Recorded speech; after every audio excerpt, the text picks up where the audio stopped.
மாண்புமிகு முதலமைச்சர் விஜய் ஐயாவுக்கு அம்மா நான் சொல்றேன் உங்ககிட்ட, இந்த குழந்தை இறந்துச்சு பாத்தீங்களா, அவங்க சின்னத்தை வந்து ரொம்ப போராடுறா எதுக்கு போராடுறா, காசுக்கு போராடுறா. ஒத்த ரூபா கூட நீங்க கொடுக்க கூடாது, ஒரு ரூபா, ஒத்த ரூபா கூட அவ சின்னத்தாளுக்கா அவங்க ஆத்தாளுக்கா நீங்க கொடுக்க கூடாது. எல்லாருக்கும் சொல்றேன், யாருகிட்ட வந்து பிள்ளைய பத்தி அவ பேச மாட்டான். என் பிள்ளை இப்படி போச்சே, இப்படி கவலையா இருக்குதே பேச மாட்டான். என்ன சொல்ற, காசு எப்படி கொடுப்பீங்க, எப்படி கொடுப்பாருன்னு எதிர்பார்க்கிறேன், விஜய் எப்படி கொடுப்பாருன்னு எதிர்பார்க்கிறேன். இந்த எதிர்பார்ப்பு பூரா பொய்யா போகணுமியா, வேணாமியா.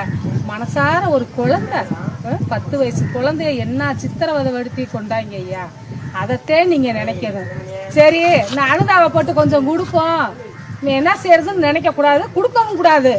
ஒரு ரூபா கொடுக்க கூடாது, ஒத்த ரூபா கொடுக்க கூடாது. மக்களே, யார் எந்த கட்சிக்காரவங்களா இருந்தாலும், யாரா இருந்தாலும், மகே விஜயா இருந்தாலும் ஒத்த ரூபா அவளுக்கு கொடுக்க கூடாது.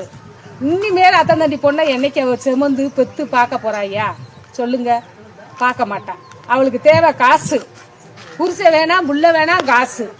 இந்த குறிக்கோள்ளதே அக்காலும் தங்கச்சியும் நிக்கிறாங்க. ஆனா நீங்க கொடுக்க கூடாது சாமி.